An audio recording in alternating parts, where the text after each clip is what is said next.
आपण हालचालच करत नाही. कामाच्या ह्याच्यात इतके आपण मग्न किंवा गर्ग असतो की आपल्याला आपल्याकडे लक्ष द्यायला वेळ नसतो. मग या डाएट्सला खरं तर सायन्स प्रूफ आहेत हे डाएट, याला काही वैद्यकीय मान्यता आहे? मी आज जाऊन डिटॉक्स करून आलोय आणि आता मला खूप बरं वाटतंय. So what is detoxification? पोटाचे विकार होण्यासाठी तुमचं वाढलेलं वजन हे कारणीभूत आहे. स्ट्रेस यात काय रोल प्ले करतं वेट गेन साठी? फॅटी लिव्हर होऊ नये यासाठी काय करता येईल? जेवणाच्या वेळा व्यवस्थित ठेवल्या पाहिजे. आपण खाद्यपदार्थ तर आपल्याला दिवाळीचे खायचे आहेत, मग त्याचं लिमिट ठेवलं पाहिजे. कसं एक ओव्हरऑल आपला ॲटिट्यूड कसं असला पाहिजे? दिवाळी आली आणि दिवाळीचं काहीच फराळ खाल्ला नाही असंही करण्याची गरज नाहीये, पण त्याचा अतिरेक. असे काय पदार्थ असायला हवेत की ज्याने त्याला थोडंसं पोटदुखी किंवा पोटाशी रिलेटेड प्रॉब्लेम्स कमी येतील? महाराष्ट्रीयन जेवण हे सर्वात सात्विक जेवण आहे. वरण भात, भाजी पोळी, कोशिंबीर, आणि तुम्हाला फारच आवड असेल तर एखादं स्वीट. रात्री उशिरा जेवल्यानं वजन वाढतं. हो. आणि लिव्हर डॅमेज हे फक्त मद्यपानामुळे होतं. एकदम चुकीचं आहे. वेळेत ह्याचं जर ट्रीटमेंट आणि निदान झालं तर हा पूर्ण बराही होऊ शकतो, आणि जर नाही झालं तर ह्याच्यामुळे लिव्हर डॅमेज होऊन माणसाच्या जीवावर पण येऊ शकतं. नमस्कार, आपल्या सगळ्यांचं स्वागत हेल्थ विथ सकाळ या कार्यक्रमामध्ये. खरं तर हेल्थ विथ सकाळ हा असा पॉडकास्ट शो आहे जिथे आपण आरोग्याविषयी वेगवेगळ्या विषयांवरती खरं तर तज्ज्ञ डॉक्टरांचं मार्गदर्शन घेत असतो. आजचा एपिसोड हा खऱ्या अर्थानं आम्हाला कनेक्ट करणार आहे, प्रत्येकाशी रिलेटेड आहे. कारण आपल्यापैकी अनेकांना अपचन होत असतं, ॲसिडिटी होत असते, गॅसचा इश्यू असतो. मग या सगळ्या विषयांना आपल्याला आज हात घालायचा, आणि त्यासाठी आपल्यासोबत आज आहेत तज्ज्ञ डॉक्टर गॅस्ट्रोएंटरोलॉजिस्ट डॉक्टर हर्षल घडीकर. डॉक्टर, आपलं खूप खूप स्वागत सकाळच्या या पॉडकास्टमध्ये. पहिलाच प्रश्न की मी जशी आपली ओळख करून देताना म्हटलं गॅस्ट्रोएंटरोलॉजिस्ट, तर मला असं वाटतं आपल्या प्रेक्षकांना आधी सांगा की गॅस्ट्रोएंटरोलॉजिस्ट म्हणजे नेमकं काय, आणि आपल्याकडे पेशंट्सने कधी यायचं? गॅस्ट्रोएंटरोलॉजिस्टचा अर्थ असतो पोटाचे विकार. म्हणजे ज्या कुठल्या व्यक्तीला पोटाचे काही आजार असतील किंवा लिव्हर निगडीत काय आजार असतील, तर अशा व्यक्तींनी आमच्यासारख्या कन्सल्टंट्सकडे यायला हवे. डायरेक्ट यायचं, आपल्या फॅमिली थ्रू यायचं, फॅमिली फिजिशियनच्या थ्रू यायचं, हा प्रश्न गौण आहे. अवेअरनेस असला पाहिजे की अशी एक पॅथी आहे किंवा अशी एक स्पेशालिटी आहे जी फक्त पोटाचे विकार किंवा लिव्हरचे विकार ह्याच्याशी निगडीत आहे. आणि जेव्हा एकतर प्रॉब्लेम्स खूप क्रॉनिक असतील, म्हणजे खूप दिवस कोणाला त्रास असेल, बरं होत नसेल, फॅमिली डॉक्टरकडे जाऊन किंवा फिजिशियनकडे जाऊन ट्रीटमेंट घेतली असेल, अशा सिच्युएशनमध्ये मात्र मग एकदा गॅस्ट्रोएंटरोलॉजिस्टकडे जाणं योग्य आहे. सरांनी जसं सांगितलं तसं डॉक्टरांनी की पोटाचे विकार आणि लिव्हर रिलेटेड तुम्हाला कुठलेही प्रॉब्लेम्स असतील तर आपण गॅस्ट्रोएंटरोलॉजिस्ट या स्पेशलिस्ट असणाऱ्या डॉक्टरांकडे खरं तर जायला हवं. आणि मग आता आपण सर पॉडकास्टला सुरुवात करूयात. खरं तर पहिला प्रश्न आहे की बदलती जीवनशैली. आत्ताची लाईफस्टाईल ही अनेकांची वेगळी आहे, फास्ट पेस आहे.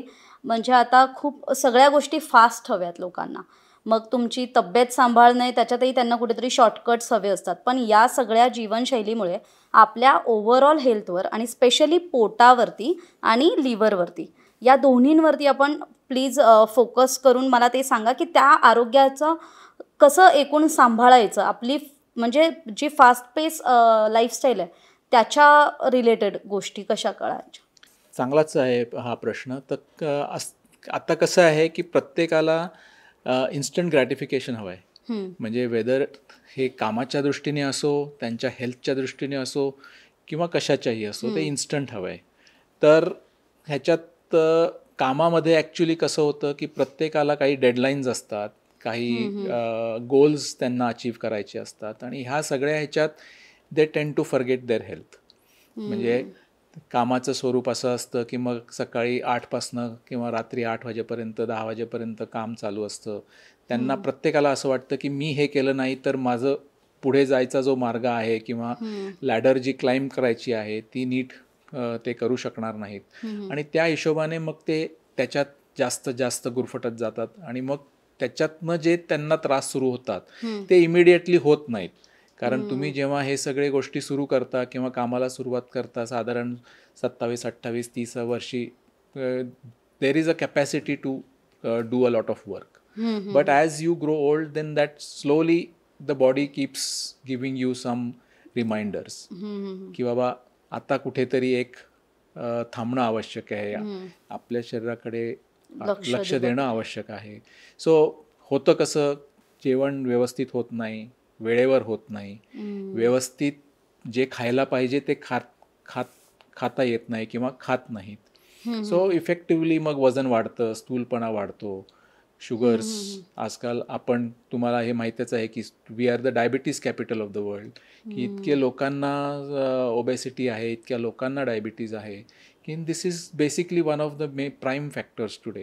की आपण हालचालच करत नाही, कामाच्या ह्याच्यात इतके आपण मग्न किंवा गर्ग असतो की आपल्याकडे लक्ष द्यायला वेळ नसतो. आणि मग त्याच्यातनं ॲसिडिटी वाढते, मग जेवण नीट जात नाही, मग भूक लागत नाही, मग लिव्हरवरती त्याचे परिणाम व्हायला लागतात, मग फॅटी लिव्हर होतं. सो हे सगळे जे आहे ते एका पाठी एक त्याच्यात प्रॉब्लेम्स आपल्याला दिसायला लागतात. या फॅटी लिव्हरवर आपण पुढे बोलणार आहोत, पण आता असं आहे की आपण आहाराबद्दल बोललात. खरं तर या फास्ट पेस लाईफस्टाईलमध्ये अनेक डाएट्स म्हणजे इंट्रोड्यूस झालेत, म्हणजे ते सोशल मीडियावर असतील किंवा कसे, मग ते कीटो डाएट असेल, व्हिगन डाएट असेल.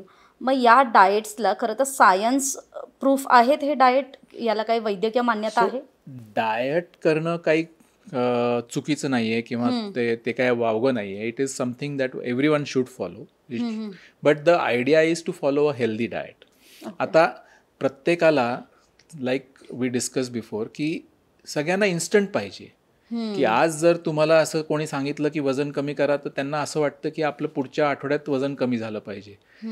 But the effort that you need to put in is from your side. असं तुम्हाला ज्या डॉक्टरनी सांगितलं किंवा कोणी न्यूट्रिशनिस्टकडे गेला असाल, त्यांनी सांगितलं वजन कमी करा, ते काय इन्स्टंट होणार नाही. सो हे जे वेगवेगळे डाएट्स आहेत ते करणं योग्य नाही असं नाही आहे, पण प्रत्येकाने आपापली गरज नीट त्याचा मोजमाप करावा, ती ओळखावी किंवा स्पेशलिस्टची मदत घ्यावी की त्यांना कशाची गरज आहे. आता तुम्ही कीटो डाएट म्हटलं, तर कीटो डाएट काय प्रत्येक माणसाने किंवा व्यक्तीने करण्यासारखं डाएट नाही आहे. ते खूप इंटेन्स असतं. कार्ब झिरो किंवा लो कार्ब डाएट म्हणतो आपण त्याला, ज्याच्यात ज्या व्यक्तीला खूप ओबेसिटी किंवा स्थूलपणा आहे किंवा खूप जास्त डायबिटीज आहे, अशा लोकांना हे जनरली करायला सांगतात किंवा अशी लोक करतात आणि त्यांनी थोडंसं त्यांची शुगर कंट्रोल व्हायला किंवा थोडंसं वजन कंट्रोलमध्ये यायला मदत होते. But this is not a sustainable diet. मग तुम्ही म्हणाल की हे मी पुढे वर्ष 2 वर्ष करू शकतो, असं शक्य नाही आहे. These are short term goals.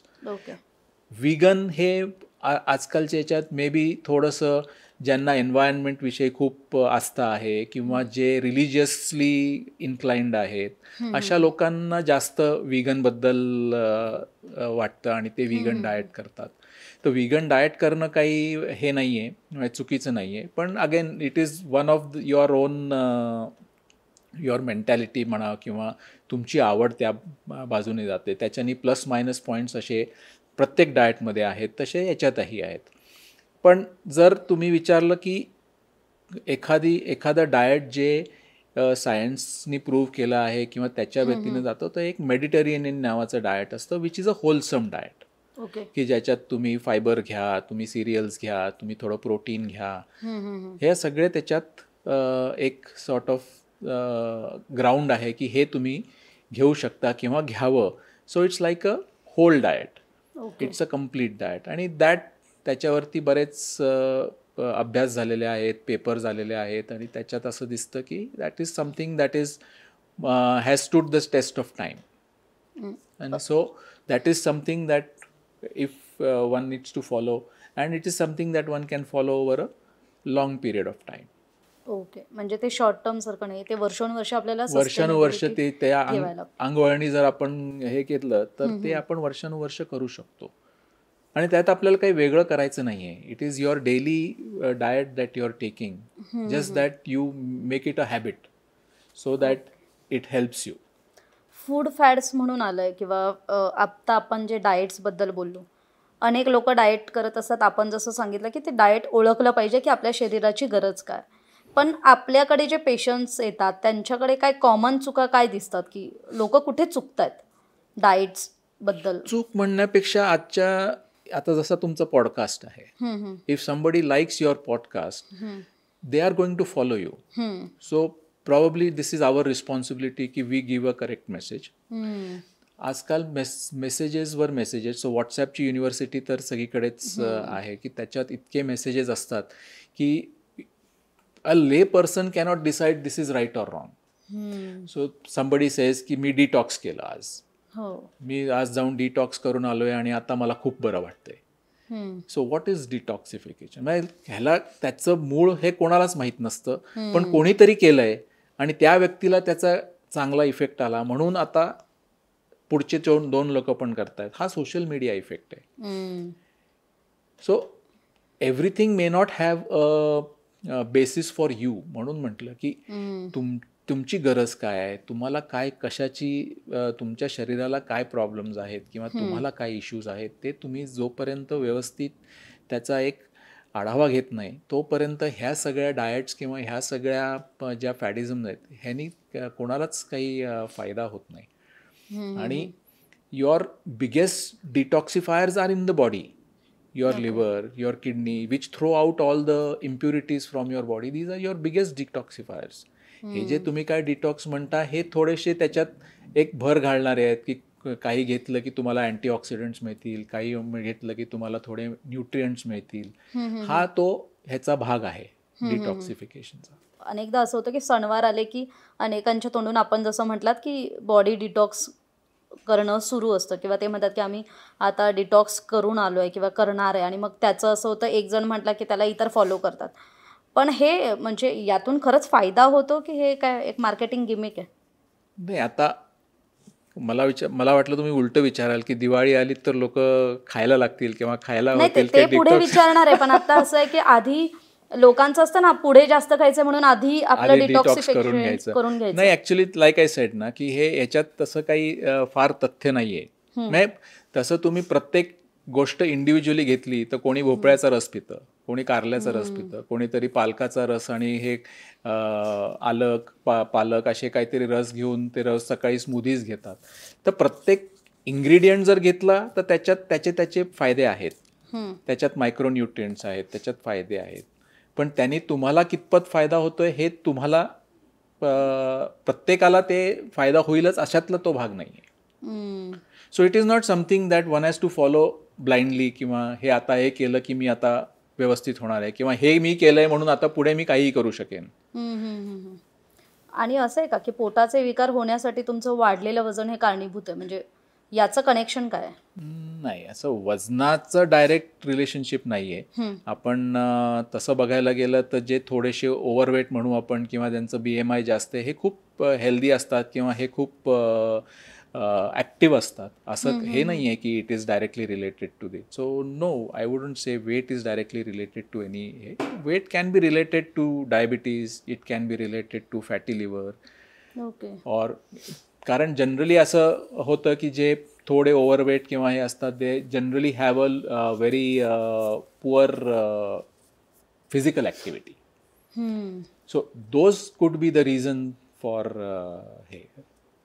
आणि म्हणजे स्ट्रेस यात काय रोल प्ले करतं वेट गेनसाठी? सो स्ट्रेस ॲक्च्युली तुम्ही बघायला गेलात तर stress is probably responsible for almost many of the elements किंवा प्रत्येक आपल्याला जे पोटाचे आजार म्हणतो किंवा हे असतात त्याच्यात स्ट्रेसचा हा भाग असतो. तर खूप टेन्शन घेणारी व्यक्ती असेल, खूप अँक्शियस व्यक्ती असेल, प्रत्येक गोष्टीचा विचार करणारी व्यक्ती असेल, त्यांना झोप नीट लागत नाही किंवा झोप येत नाही, तर हे सगळे फॅक्टर्स आहेत ज्याच्याने एखाद्याची ॲसिडिटी वाढेल. मग ॲसिडिटी वाढल्यामुळे एकतर खाणं जास्त होईल की दोन्ही गोष्टी होऊ शकतात की खाणंच जात नाही म्हणून त्याचे दुष्परिणाम दिसायला लागतील आणि एक्सेसिव्ह खायला लागतं. तर खूप सिच्युएशन्स असेही असतात की पेशंट्स जे खूप अँक्शियस असतात ते जास्त खायला लागतात. Anxiety makes them eat more and more and more. So त्यांना ती अँझायटी एक sort of at a subconscious level त्यांना वाटतं की आपण खाल्लं की आपल्याला बरं वाटतंय. So these are things that can keep happening. आणि आपण इरिटेबल बावल सिंड्रोमचं नाव ऐकतो आपण, ॲसिडिटी किंवा पेप्टिक अल्सर किंवा हे जे काय जे गोष्टी आहेत ह्या सगळ्या ह्याच्यामध्ये एक acidity stress does play a very important role. मग त्यासाठी मानसिक आरोग्य कसं राखलं पाहिजे, संतुलन आपण म्हणतो ना, मानसिक संतुलन हे कसं असलं पाहिजे? सो हा तर प्रत्येक व्यक्तीने स्वतःच काळजी घेण्याचा भाग आहे. आता एक टेन्शन कमी घेणे किंवा झोप नीट घेणे. आता तुम्हाला झोप का येत नाही हा एक फॅक्टर राहतो, की स्क्रीन टाईम जास्त आहे का, खूप जास्त वेळा तुम्ही टी व्ही समोर बसता किंवा सोशल मीडियावर असता, ह्या सगळ्या गोष्टी आहेत का, की जे एखाद्याची जस्ट एक पर्सनॅलिटी असते की ते प्रत्येक गोष्टीतच सारखा विचार करत बसतात and that effects their lifestyle. आणि हे so sometimes meditation, sometimes yoga, these are factors which help these patients other than medicines of course. आता असं आहे, जसं एकीकडे फास्ट पेस लाईफस्टाईल आहे, दुसरीकडे सेरेंडेटरी लाईफस्टाईल आहे, म्हणजे जिथे 8 ते 10 तास किंवा 12 तास अगदी बसून काम करण्याची एक वेगळा वर्ग आहे ऑफिसमधल्यांचा. तर त्यांचा ओव्हरऑल म्हणजे त्यांच्या जीवनशैलीचा, त्यांच्या लाईफस्टाईलचा डायजेशनवर आणि पोटाच्या रिलेटेड विकारांवर कसा परिणाम होतो त्यांचा? सो ॲक्च्युली जसं सुरुवातीपासूनच आपण प्रश्न म्हणजे चर्चा करतो त्याचाच हा भाग आहे. 8 ते 10 तास बसणं, ह्याच्यातनी मेन जे होतं ते म्हणजे तुमचं ब्लड सर्क्युलेशन कमी होतं सगळ्याच ह्याच्यासाठी. तुमचं डायजेशन स्लो डाऊन होऊन जातं. तर ह्याच्यानी मग एकतर, आणि दुसरं म्हणजे त्या वेळेत तुम्ही जर कामात जास्त लक्ष घालत असाल किंवा हे, आणि तुमचे खाण्याच्या वेळा चुकत असतील, वेळेवर खाणं होत नसेल, तर ह्या सगळ्या गोष्टी परत तुम्हाला त्याच दिशेने नेत आहेत की तुमचं वजन वाढणार आहे, तुम्हाला ॲसिडिटी जास्त वाढणार आहे किंवा फॅटी लिव्हर होण्याची शक्यता आहे तुम्हाला, किंवा मग ब्लड प्रेशर. मग ऑफकोर्स ते ह्या ज्या मेटाबॉलिक प्रॉब्लेम्स म्हणतो, ह्या मेटाबॉलिक प्रॉब्लेम्स आता स्त्रियांमध्ये मग स्थूलपणा वाढला की मग ओव्हरीजचा प्रॉब्लेम येतो, पॉलिसिस्टिक ओव्हरीज येऊ शकतात. तर हा सगळा एक मेटाबॉलिक सिंड्रोमचा भाग आहे आता. म्हणजे जसं आपण ब्लड प्रेशर, डायबिटीज, ओबेसिटी म्हणतो, तसंच त्या ह्याच्यातच आजकाल हे पॉलिसिस्टिक ओव्हरीज पण यायला लागल्या आहेत, की ज्याच्यात स्त्रीच्या दृष्टीने हा एक वेगळाच प्रॉब्लेम आपल्याला दिसायला लागतो. डॉक्टर, आता आपल्या बोलण्यात आलं फॅटी लिव्हर. फॅटी लिव्हरचं प्रमाण सध्या म्हणजे दर 10 माणसामागे 8 माणसांमध्ये, 8 व्यक्तींमध्ये तरी आपल्याला दिसतं, जे व्यवस्थित आरोग्याची काळजी घेत नाही आहेत किंवा ज्यांचा व्यायाम तितकासा होत नाही आहे. तर फॅटी लिव्हर होऊ नये यासाठी काय करता येईल? सर्वात महत्त्वाचं जर विचारलं तर एक रेग्युलर एक्सरसाइज. फार काही म्हणजे असं नाही, आपण जेव्हा एक्सरसाइज म्हणतो त्याचा अर्थ असा नाही आहे की तुम्ही प्रत्येकाने जिमला जायला पाहिजे किंवा 1-1 तास ट्रेडमिलवर पळलं पाहिजे, असं काही नाही आहे. तुम्ही जरी रोज एक अर्धा पाऊण तास वॉकिंग केलं किंवा साध्या साध्या गोष्टी आहेत, तुम्ही ऑफिसमध्ये लिफ्ट न वापरता पायऱ्यांनी जा. जेव्हा तुम्ही गोड जे असतं, खूप कधी आता ऑफिसमध्ये आपण पॉडकास्ट करतोय, पॉडकास्ट करता करता आज 3 पॉडकास्ट झाले म्हणून 3 लोकांबरोबर 4 कप चहा झाला. सो प्रत्येक ह्याच्यात हे आहे, it is adding to your, finally it is all calorie. म्हणजे जेव्हा तुम्हाला कॅलरी एक्सेस होतात तेव्हाच ह्या सगळ्या गोष्टी होतात. तर तुम्हाला थोडंफार प्रमाणात आपण कॅलरी डेफिशियंट जरी नाही तरी एक लेवलला आपण जर आपल्या शरीराची जी गरज आहे तेवढी ठेवलीत आणि एक नियमित आहार आणि नियमित एक्सरसाइज हा जर आपण एक मूलमंत्र ठेवला आपला, तर I think we can prevent fatty liver. पोट दुखत असतं अनेकांची, म्हणजे अनेकांना माहीत नसतं, पण काही ना काही असं पोटात म्हणजे त्यांना सांगताही येत नाही की पोट दुखतंय. म्हणजे आता मी माझ्या ऑफिसमध्ये पण बघितले तर अशी एक म्हणजे 23-24 वर्षांची मुलं आहेत, पण त्यांचं सारखं असं की मी काल हे खाल्लं, म्हणजे पिझ्झा खाल्ला, हे खाल्ला आणि आता पोट दुखायला लागलंय, पण त्यांना कळत नाही. मग अशा वेळेस त्यांनी काय करावं? ह्याच्यापेक्षा ते काय केलंय हे जास्त महत्त्वाचं आहे. कारण बरेचदा कसं होतं की दिवसभर काही खाल्लेलं नसतं आपण, मग कधीतरी वेळ मिळाला, भूक लागली असते, मग आपण जे मिळेल ते खातो किंवा जे खातो ते आपल्या हातात नसतं की आपण काय खातोय, जे समोर असेल ते आपल्याला खावं लागतं, अशी परिस्थिती येऊ शकते. तर ह्या सगळ्या गोष्टी आहेत ज्याच्यानी आता त्याच्यात कधी काही ऑइली गोष्टी असतील किंवा खूप चवदार असतील पण तिखट असतील किंवा मसाले जास्त असतील, त्या ह्या ज्या गोष्टी आहेत ह्या तुम्हाला नक्कीच त्रास देऊ शकतात. सो बेसिकली बऱ्याचदा हा जो काय पोटदुखीचा प्रकार असतो ह्याच्यात एकतर तुम्हाला ॲसिडिटीचं हे वाढलेलं असतं, तुमचं प्रमाण वाढलेलं असतं, आणि दुसरं म्हणजे कधी कधी अपचन झालेलं असतं की जे तुम्ही खाल्लंय ते तुम्हाला ॲक्च्युली अंगी लागलेलं नाही किंवा पचलेलं नाही. मग कोणाला गॅस होतो, कोणाला पोट नीट साफ होत नाही, ह्या सगळ्या त्याच्यातल्या हे असू शकतं त्याच्यात. मग यासाठी जे प्रोबायोटिक्स असतात किंवा घरगुती आपल्याला सांगतात की लोणी, म्हणजे तुमच्या प्रत्येक आहारात मीलमध्ये तूप असू द्यात, थोडंसं ताक पिणं असू द्यात किंवा लोणी असू द्यात, तर याचा कसा फायदा होतो? सो आता एक गट मायक्रोबायोम म्हणजे ही एक आता कन्सेप्ट आहे किंवा टर्मिनॉलॉजी आपण म्हणूया. तर गट हेल्थ आणि त्याला जे पूरक आहे किंवा गरजेचं आहे ते म्हणजे मायक्रोबायोम, म्हणजे जे बॅक्टेरिया असतात. सो आपल्या शरीरात हेल्पफुल आणि हार्मफुल असे बॅक्टेरिया असतात आणि जनरल त्याचा एक बॅलन्स असतो. तर जेव्हा काही आपण करतो ज्याने की कोणाला आपण म्हणतो की इन्फेक्शन झालं, काय झालं, तर जनरली काय होतं तर हार्मफुल बॅक्टेरियाचा लोड वाढतो आणि आपल्याला काहीतरी त्याचे दुष्परिणाम दिसायला लागतात. तर ते हेल्पफुल बॅक्टेरिया जे असतात हे नॉर्मल आपल्या रोजच्या जेवणामध्ये दही, ताक ह्या गोष्टी मेन ज्या आपल्याला हे देऊ शकतात. तर अशा आणि ह्याचं सेवन आपण करावं, म्हणजे ज्यांना त्याची आवड आहे किंवा ॲलर्जीसारखं काही नाही आहे किंवा काही लोकांना असं म्हणतात की आम्हाला घेतलं तर चालत नाही किंवा कोणाचा घसा भरतो किंवा कोणाला अजून काही त्रास होतो. So it is a different reaction to the food item. But generally जर असतील तर हे साधे आपल्या रोजच्या ह्याच्यात असलेले फूड आयटम्स आहेत ज्याच्यातनं प्रोबायोटिक्स आपल्याला मिळू शकतात. अर्थात आपण जे करतो तसं बघायला गेलं तर मग स्टोर्ड पिकल जातात, म्हणजे लोणची असतात आपली, हे पण ह्याच्यातनं पण तुम्हाला मिळू शकतं. फर्मेंटेड गोष्टी असतात त्याच्यातनं मिळू शकतं. सो प्रत्येकाच्या प्रमाण कमी जास्त असेल पण ह्या याच्यातनं आपल्याला काही प्रोबायोटिक्स हे मिळू शकतात. आता आपल्या बोलण्यात उल्लेख आला गटचा, गट हेल्थ. तर गट आणि ब्रेन कनेक्शन काही असतं का, म्हणजे त्याविषयी वाचनात आलं म्हणून विचारते. हो, ॲक्च्युली गट ब्रेन ॲक्सिस, आता आपण जे काय बोललो ह्याच्यात गट ब्रेन ॲक्सिसचं आहे. आता बोलता बोलता आपण इरिटेबल बाउल सिंड्रोमबद्दल बोललो की ह्याच्यातच प्रत्येक जे काय आपण हे आहे ते गट ब्रेन ॲक्सिसवरच आहे. तर एक सिरोटोनिन नावाचा जो एक द्रव असतो की ज्याच्याने आपलं इट्स अ हॅपीनेस हॉर्मोन, तुमचं मूड कसा असतो, काय असतो, ह्याच्यात ते महत्त्वाचं आहे. So there are a lot of factors आणि आजच्या ह्याच्यात it is related to your gut health.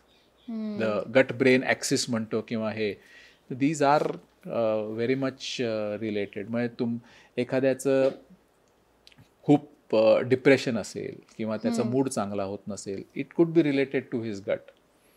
So it is possible. म्हणजे हे जे आजार असतात ह्याच्यात आता आपण एखाद्याला पोटाचे विकार असतील त्याच व्यक्तीला बरोबर डिप्रेशन पण असू शकतं, त्याच व्यक्तीला थोडे मूड स्विंग्स पण असू शकतात. So this is quite possible. So this is the gut brain axis in sort of in a layman's term किंवा in short that we can. Diwali सण आलाय आणि दिवाळी सणामधले आपले दिवाळीचे एक विशिष्ट खाद्यपदार्थ असतात, ते काही तळलेली चकली असते, करंजी असते वगैरे.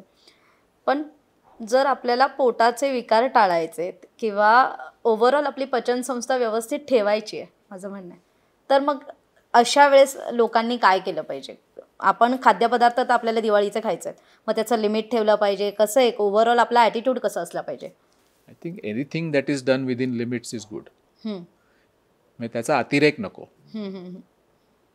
तुम्हाला करंजी खायची आहे, तुम्हाला चकली खायची आहे किंवा एखाद्याच्या घरी चिवडा असेल, काय जे असेल ते, ह्याच्यात कुठेच थोडंफार खायला कोणाचीच हे नाही आहे. पण ज्यांना खूप शुगर जास्त आहे किंवा कोलेस्ट्रॉल जास्त आहे अशा लोकांनी जास्त काळजी घेतली पाहिजे की बाबा आपली चवीपुरती एखादी करंजी खाल्ली, तसं एक तुम्ही केलं पाहिजे. म्हणजे जितकं तुम्ही स्वतःला कंट्रोलमध्ये ठेवाल तितकं. म्हणजे असंही नाही की तुम्ही घेऊच नका, दिवाळी आली आणि दिवाळीचं काहीच फराळ खाल्ला नाही असंही करण्याची गरज नाहीये, पण त्याचा अतिरेक नको. आता आपण खरं तर पॉडकास्टच्या शेवटाकडे आलोय. प्रेक्षकांना खरं तर हे सांगावं की डायजेशन उत्तम ठेवण्यासाठी त्यांनी अशा कोणत्या 3 सवयी आहेत ज्या आपल्या खरं तर डेली रुटीनमध्ये आणायला हव्यात? पहिलं म्हणजे जेवणाच्या वेळा व्यवस्थित ठेवल्या पाहिजेत. आता पेशंट्स जे आमच्याकडे येतात किंवा आपण आमच्या कलिग्स बरोबर आम्ही चर्चा करतो, तर सर्वात कॉमन काय आहे की जेवणाच्या वेळाच नसतात. म्हणजे मी घरी 8 वाजता आलो, 9 वाजता जेवलो, 10 वाजता झोपलो. जनरली खूप जे बिझी लोक असतात, कुठलाही वर्ग कुठलाही असेल, म्हणजे खालचा वर्ग असो, अगदी पार CEO पर्यंत असो, जनरली त्यांचं एक जे हे आहे ते असं आहे की खूप बिझी होतो, 8ला घरी आलो, 9ला जेवलो, 10ला झोपलो. So what is required is a time for your food. जसं तुम्ही एखाद्या ॲक्टिव्हिटीसाठी टाईम ठेवता, तसंच तुम्ही तुमच्या फूड किंवा जेवणाच्या वेळा पण ठेवल्या पाहिजे. Second is have a good sleep. You should try and have a good 7 hours sleep every day. आणि तिसरं is do a regular exercise every day as far as possible. So at least मी म्हणेन की आठवड्याचे 4 ते 5 दिवस तरी तुम्ही एक प्रकारची जे तुम्हाला आवड असेल एक्सरसाइज ही केली पाहिजे. आपल्या प्रेक्षकांसाठी एक सोपा आणि संतुलित आहार म्हणजे त्याच्या जेवणाच्या ताटात असे काय पदार्थ असायला हवेत की ज्याने त्याला थोडंसं पोटदुखी किंवा पोटाशी रिलेटेड प्रॉब्लेम्स कमी येतील? तसं बघायला गेलं तर महाराष्ट्रीयन जेवण हे सर्वात सात्विक जेवण आहे. वरण भात, भाजी पोळी, कोशिंबीर, आणि तुम्हाला फारच आवड असेल तर एखादं स्वीट किंवा फळ. डॉक्टर, आता आपले खरं तर महत्त्वाचे प्रश्न झालेत. आता आपण शेवटचा एक सेगमेंट करणार आहोत जो रॅपिड फायर आहे, कारण त्याच्याबद्दल लोकांकडून खूप काही बोललं जातं, पण ते चूक आहे बरोबर आहे हे खरं तर तज्ज्ञ डॉक्टरच सांगू शकतात, म्हणून हा सेगमेंट आहे. पहिला प्रश्न आहे की फास्ट फूड खाल्लं की ते म्हणजे लगेच अपचन होतं त्याचं? ॲक्च्युली तसं एक हा येस अँड नो मधला उत्तर नाही आहे. तर काही लोक हे पचवू शकतील, काही पचवू शकणार नाहीत.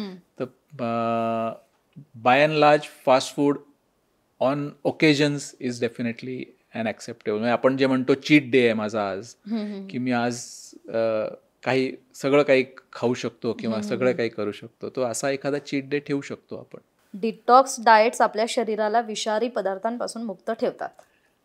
ही प्रत्येकाची धारणा आहे. जर जे काय डिटॉक्स आहेत ते तुम्हाला त्याचं जर शरीराला फायदा होतोय असं वाटलं तर अवश्य करावं, पण त्याचं सायंटिफिक हे काही नाही आहे, बेसिस किंवा हे नाही आहे. जास्त प्रमाणात पाणी प्यायल्यानं पचन सुधारतं.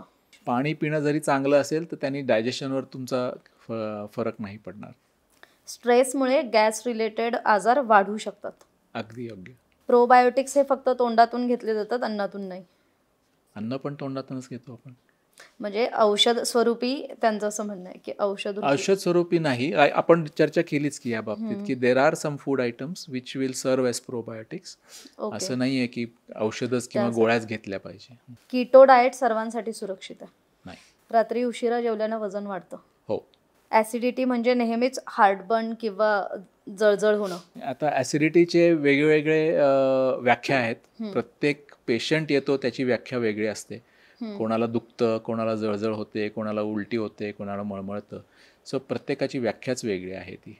तर आम्ही जेव्हा पेशंटशी थोडीशी खोलवर जाऊन चर्चा करतो तेव्हा आम्हाला त्याचा की पेशंटला खरं काय सांगायचंय त्याचा उलगडा तेव्हा होतो. उत्तम डायजेशनसाठी योग आणि व्यायाम हे आवश्यक जरी नाही तरी आवश्यक करावे, त्याने फायदा नक्की होतो. आणि लिव्हर डॅमेज हे फक्त मद्यपानामुळे होतं? एकदम चुकीचं आहे. सध्याच्या आजच्या ह्याच्यात जर आपण स्टॅटिस्टिकली बघितलं तर the biggest cause for liver disease is fatty liver. आणि हे भारताचं असं नाही, हे जगभराचा डेटा आहे. भारतात काही वेगळं नाही. IBS बद्दल जे आपण बोललात तर ते नेमकं काय आहे की म्हणजे त्याची लक्षणं काय असतात, ते कसं होतं, कसं कळतं? इरिटेबल बाउल सिंड्रोम ना? इरिटेबल बाउल सिंड्रोम म्हणजे कसं असतं की पेशंट्सला बेसिक तक्रारी त्यांच्या पोटात दुखण्याच्या किंवा पोट फुगणे म्हणतो, पोटफुगीरपणा म्हणतो आणि सर्वात महत्त्वाचं म्हणजे पोट नीट साफ होत नाही. तर कोणाला मल्टिपल टाइम्स जावं लागतं पोट साफ करण्यासाठी, कोणी जाऊच शकत नाही, कोणाचं पोटच साफ होत नाही. तर ह्याच्यात ते जे वेगळे हे असतात, तर मूळ जे हे त्याचं जे सिम्पटम म्हणा किंवा एक सिम्पटम कॉम्प्लेक्स तो हाच आहे की पोटात दुखणं किंवा पोट फुगणं, अतिशय अस्वस्थता वाटणं आणि पोट नीट साफ न होणं, हे मेन त्याच्या हे आहे. आणि त्याच्या जोडीला आता गट ब्रेन ॲक्सिस जसं म्हटलो तर तसं खूप लोकांना डिप्रेशन असू शकतं, खूप लोक त्याच्याबद्दल खूप अँक्शियस असतात, त्याचा सारखा विचार करत असतात आणि त्याच्यानी त्यांच्या कामावरती परिणाम व्हायला लागतो की कोणी नीट कामावर कॉन्सन्ट्रेट नाही करू शकत, सारखं लक्ष जे आहे हे पोटावरच असतं. तर हे त्याच्यातले मेन हे आहेत, घटक आहेत. पांढरी कावीळ कधी होते, म्हणजे काय त्याचं लक्षण आणि ते कसं कळतं? तर कसं असतं की आपल्याला कावीळ झाली म्हणजे जनरली डोळे पिवळे होतात आणि नातेवाईकांना किंवा मित्रांना मैत्रिणींना डोळे पिवळे दिसतात म्हणून ती व्यक्ती डॉक्टरांकडे जाते आणि मग पुढचे टेस्ट होतात. तर पांढरी कावीळ म्हणजे काय, तर पांढरी कावीळ ही हेपॅटायटिस बी हा जो व्हायरस असतो आणि हेपॅटायटिस सी असे हे 2 व्हायरस आहेत जे त्याचं संक्रमण रक्तामार्फत आहे. म्हणजे जे पाण्यातनं किंवा खाण्यातनं झालेली कावीळ असते ही वेगळी, ही म्हणजे याला आपण रेग्युलर पिवळी कावीळ किंवा कावीळ असं म्हणतो ती. आणि ही पांढरी कावीळ म्हणजे ह्या व्हायरसेसमुळे असते ज्याच्यातनं ॲक्च्युअल तुम्हाला कावीळ किंवा डोळे पिवळे होत नाहीत, पण ह्या व्हायरसेसमुळे लिव्हरला डॅमेज होऊ शकतं. ओके. आणि म्हणून ही जी पांढरी कावीळ असते किंवा हा जो प्रकार आहे कावीळीचा हा थोडा जास्त काळजी सारखा असतो किंवा याच्यात जास्त काळजी घ्यावी लागते. आणि कारण ह्याच्यातनं पेशंटला सिम्पटम्स काहीच नसतात. पेशंट आमच्यासारखा नॉर्मल फिरत असतो, बोलत असतो, पण त्याची जेव्हा ब्लड टेस्ट करतो तेव्हा त्याच्या लिव्हरला सूज आलेली असते आणि पुढे अजून जेव्हा आपण खोलात जाऊन चौकशी करतो तेव्हा त्याला हेपॅटायटिस बी किंवा सीचं आपल्याला व्हायरस सापडतो. म्हणजे हे जीवघेणं ठरू शकतं? हो.